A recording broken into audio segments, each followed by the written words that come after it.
And we're now joined by Daniel Suarez, driver of the number 99 Trackhouse Racing Chevrolet. If you have a question for Daniel, please raise your hand. We will get a microphone to you. We'll start with Daniel McFadden. Daniel McFadden with frontstretch.com. Got two questions for you, Daniel. First, how has your team been preparing for the new tire that you guys are going to have this weekend? I know you haven't been on track yet with practice, but how have you guys been preparing, knowing there could be like 3 seconds of fall off per lap? Yeah.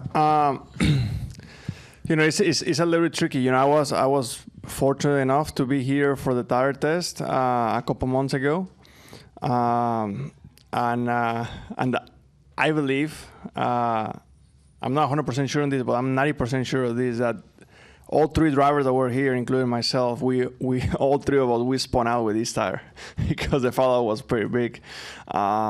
But it's gonna create a good racing. Obviously, at the time that in the tire test, we didn't know what kind of cambers, what kind of air pressures these tires like. So, since then, obviously we have made some adjustments in the car to be better. But overall, the tire is gonna fall off more, which is gonna create a better strategy when it comes to the stages and things like that.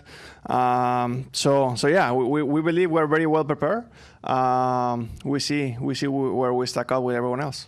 And Juan Pablo Montoya is coming back to Cup racing this weekend. How much are you looking forward to being on the same track with him? And are you going to try and go out of your way to talk to him at some point this weekend? Yeah. Obviously, I had the opportunity to meet Juan a long time ago. An amazing race car driver. Something I like about him is how versatile he is. He drives everything, or he used to drive everything, from Formula One to NASCAR to prototypes and things like that. So an amazing talent. I'm very happy to have him back. I had the opportunity to talk to him a little bit a couple of days ago. Yesterday at the airport. And yeah, he's excited. Obviously, a lot has changed, since he was here. A lot. Not just on the cars, but also on the drivers. So really looking forward to get his thoughts after today. Where'd you meet him? Where'd you first meet him? I can't remember. Probably at the racetrack somewhere. Probably at the racetrack when he was running full time, and I was just coming up, through the series. At the time, I didn't speak English. Luckily, he spoke Spanish to me. Other questions for Daniel? Come up to Dustin and then go to Holly. Dustin Long, NBC Sports. Where'd you spin out in the test, and where'd the others spin out? I cannot remember where Cendric spun out. I spun out on entry of the carousel and Reddick on entry of the bus stop with this particular tire. There were 2 tires that were very soft, and then they had a lot of fall off. This was one of them, and yeah, after 10, 15 laps, it was a big fall off. With that being said, maybe the cambers were not correct for these tires. Maybe the air pressure was not correct for these tires. So I'm pretty sure we're going to be much better now. But still, a softer tire is going to fall off more. So I think that's a good thing. I like that. Big fall off, I think, creates better racing. Had the track improvement track changes been made? Did you test with that, with the recessed rumble strips in one and the different bus stop? You had that in the test, didn't you? It did, only like 20% of them. The reason why they increased them so much more is because we had those conversations at the time that the 2 lanes of those wrestles things, they were not doing anything. We were just going across them, and then it was exactly the same thing. That and nothing was the same thing. So we had a conversation at the time a couple months ago about, hey, if you really want to stop us, you have to do the entire thing. And that's what they did. And I felt like that was the right thing to do. So yeah. I believe that the ARCA guys and the Xfinity guys maybe had a shot to use it a little bit more than what we will, because they have more tire and a harder tire. But I feel like in the Cup stuff, we're going to pay a bigger penalty. That's what I think. We find out in a couple hours. How do you imagine it changes going into turn 1? Since you can't get out as wide or not able to use as much of that track, how does that change the entry, the approach to everything in that corner for you? Well, now it's going to be a real corner. Now you have to actually slow down to make the corner and make an apex. Before, if you watch the research, I spent a lot of time this week trying to watch and understand the research trends. Well, everything is going to be different now, because before, if you guys remember when Larson won here a couple years ago, he just overdrove the entry of the one, and then Volcar just went super wide. Well, now that won't be an option, or I don't think it's going to be an option. We see, but and if it is an option, you're going to pay a bigger penalty than before. So I just think that now you are going to have to really slow down to make the apex of the corner, which before, if you didn't make the apex of the corner, it didn't matter, because you can reshape, somewhere in Pennsylvania and then come back. Let's go to Holly, Hugo, and then Nathan. Hi, Daniel. Holly Kane with the NASCAR Wire Service. Obviously, a great start to your playoffs, and you're coming to a road course. I mean, how encouraged are you by everything, and what do you think about the weekend? Yeah, obviously it was a good start in Atlanta.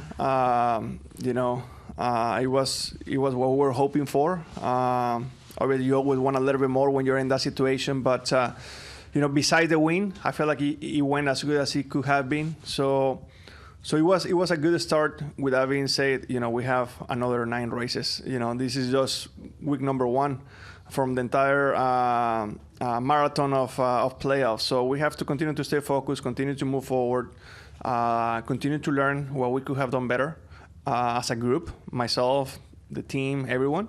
And come here in a road course, which obviously I enjoy, and do well. I believe that we're going to be hopefully contending up front, and hopefully we can have another shot at it.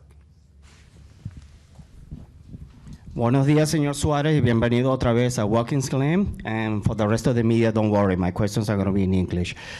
And also, my questions are going to be not related to the actual races per se, or the track, or the positions, or anything like that. But because this coming Sunday, the day after tomorrow, we start with Hispanic Heritage Month, we have 2 Latinos here starting in this race. Anything that you can tell us, and we are from the CNY Latino Media Company that covers the entire Central New York State for the Latino community. Anything that you can tell us about the inclusion of Latinos or minorities, not necessarily as a driver, but also as a mechanics, as members of the pit, or anything like that. I don't mean to put you on the spot, but this is something that all the members of my culture and our readers and the audience of our podcast show are asking us. Yeah, of course. Obviously being a Latino in NASCAR, for me, is a huge privilege and also a huge responsibility. When you were asking the question, I was trying to think the last time we had more than one Latino in the racetrack. Obviously we had Eric Amirola, which is descendant of Cuba. But obviously Juan Pablo, he speaks Spanish fluently. He grew up in Colombia, so it's a little bit different. I feel very, very fortunate, to be one of the Latinos, and I've been the one that has been here for a little while. It's been a huge responsibility and a huge privilege. The Hispanic Heritage Month coming up, that's one of the months that for me personally is the most fun of the year. As you can imagine, I feel very, very blessed that here in the United States we get to celebrate the Hispanic Heritage Month every single year. So it's amazing. Obviously, some of my sponsors, they give me an opportunity to do different things on track and off track. Last week, I don't know if you saw, but we had a super cool design in my Quaker State race car that it was actually designed by a Mexican artist. So, things like this. I know that last week wasn't the Hispanic Heritage Month, but it was thinking ahead, right? So just feel very, very proud to be here, and I'm very proud to be recognized in the Hispanic Heritage Month. Yeah, we were walking around and we noticed some members, minorities in the mechanics area and stuff like that. So we feel that it's probably more inclusion that NASCAR is welcoming. Oh, of course. And really, NASCAR has been welcoming diversity, inclusion, Hispanics for many, many years. The only thing is that now it always takes somebody to start breaking that mold. Juan Pablo did an amazing job 10 years ago, and it just takes a few people, in drivers, in mechanics, in engineers, in pit crews to start breaking that mold. For me, I feel very, very proud every time that I go to the garage and and I see my friends, that they work in front row, that they work in 2311. All these guys are Hispanic. We communicate in Spanish, and for me, they're not part of my team, but I consider them a friend just because we are together in this journey of the Latinos and Hispanics in NASCAR and diversity. So it's very special. We have definitely an interesting connection, even though that we're different teams, and I hope that just continues to grow. Obviously, in the last 5-7 years that I've been here, it has definitely grew a lot. We have 4 families in 4 different campers and RVs here, so you're going to notice the sound coming from there. Sounds good. Looking forward to that. Daniel, before we continue, would you be able to repeat your answer, maybe just kind of summarize that in Spanish? I already forgot the answer. No. Sí, no, lo que estaba diciendo es que para mí es un gran orgullo y una gran oportunidad poder ser la cara de uno de los latinos aquí en NASCAR. Contento de tener a Juan Pablo aquí con nosotros este fin de semana. También me da mucha felicidad poder ver a muchos latinos, hispanos, diversidad en todo el garage, no solamente en mi equipo, la gente que está conmigo, pero muchísima gente que está en equipos como Front Row, equipos como 2311, 2311, todo ese tipo de equipos que tienen mucha diversidad y muchos pilotos, mucha gente de latinos, hispanos. Es un gran orgullo poder tener una buena conexión con todos ellos. Es una conexión algo especial, simplemente porque podemos comunicarnos entre nosotros en español y es algo bonito. Thank you. We'll go to Nathan Solomon next. Nathan Solomon, Speed Sport. Daniel, obviously you talked about the tire a little bit ago. You did the test, and obviously we might not know exactly how much the tire falls off until after the practice session. But you come into today plus 22 to the cut line. So because of not necessarily knowing how much the tire will fall off, maybe changing the strategy in terms of pitting before the stage breaks, how do you feel like with the tire compared to where you are in points might affect your overall strategy for the race? Yeah, I mean, honestly, the point situation, I'm not trying to really pay too much attention to that. I'm just trying to do the best race I could possibly do here in Watkins Glen this weekend. And then, in my mind, at least, everything else is going to take care by itself. Am I going to take major risks? Probably not. I'm not in the position that I have to win the race to be able to advance. But I have to be smart, but also I have to just do my race. I cannot be thinking about the points, this and that, because that's not the best way to race, in my opinion. But yeah, definitely we're in a good position with the points. But I'm trying just to focus in the race, focus in the car. How can I maximize the potential of our weekend? If that's enough for a top 5, great. If that's enough for a win, we take it. So we see where we stack up with everyone else. Let's come up front to Davey. Hey Daniel, Davey with SiriusXM NASCAR Radio. Speaking of the points, I get that you don't really look at that and approach the race because of that, but given that you finished so well last week, kind of a two-parter, does that impact how you and Squid decide to attack this race? And on the Squid part, do you talk to him before the race and go through what you think your strategy is going to be, or is it more so just you do whatever he tells you to do and you trust him?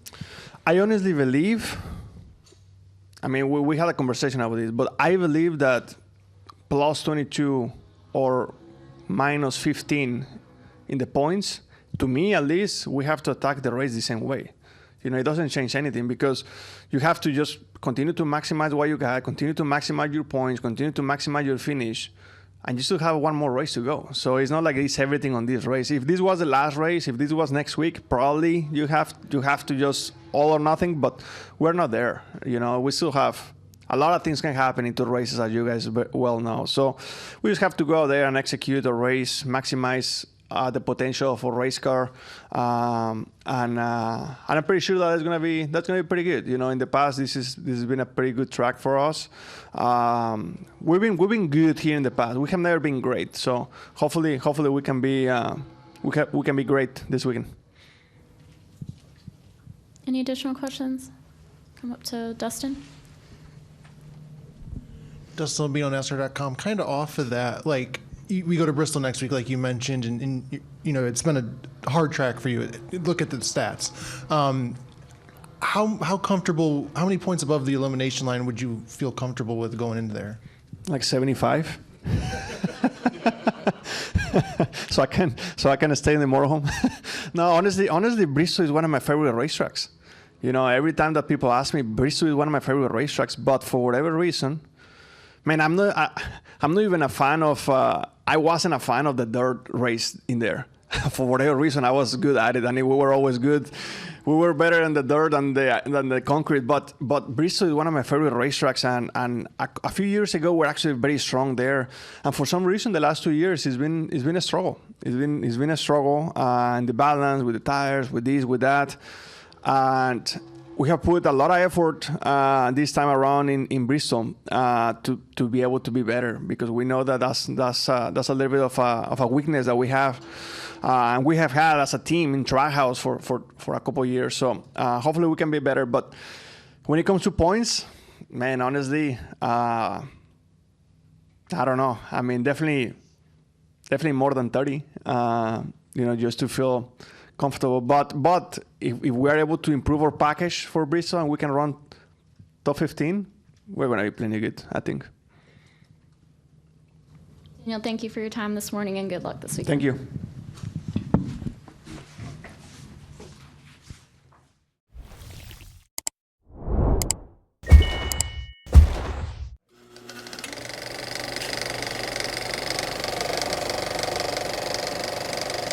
All right, there's the checkered flag. Great job, driver.